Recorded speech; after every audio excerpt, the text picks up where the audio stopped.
আজকে যে বিষয় নিয়ে আলোচনা করব সেটা হচ্ছে মরিচ গাছে একটা মারাত্মক সমস্যা, সেটা হচ্ছে কি পাতা কোঁকড়ানো রোগ। এখানে যদি দেখানো যায়, একটু দেখান ভাই সাইডে, এখানে যদি দেখানো যায় সাইডে সাইডে যে মরিচ গাছ আছে পাতা খুব সুন্দর হয়ে আছে ও সবুজ হয়ে আছে, সেই ক্ষেত্রে আমার সামনে যে মরিচ গাছটা আছে সেটা হচ্ছে কি পাতা কোঁকড়ানো।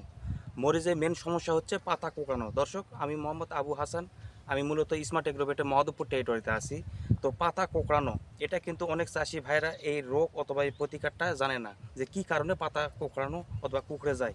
পাতা কোঁকড়ানো মূলত মরিচ গাছে 3 প্রকার হয়ে থাকে। যদি দেখে একটা মরিচ গাছের পাতা আপনার নিচের সাইডে কুঁকড়ে গেছে, সেটা হচ্ছে মাকড়, লাল মাকড়ের সমস্যার কারণে। সেই ক্ষেত্রে আপনারা কি করবেন, এবামেকটিন গ্রুপের অর্থাৎ 1.8 স্মার্ট এগ্রোভেটের 1.8 যদি আপনারা স্প্রে দেন, সেক্ষেত্রে কিন্তু এই পাতা কোঁকড়ানো থাকবে না। যদি দেখেন আপনার মরিচ গাছের উপরের পাতাটা কুঁকড়ে গেছে, সেক্ষেত্রে আপনারা ভাবে নেবেন যে এটা থ্রিপস পোকার আক্রমণ।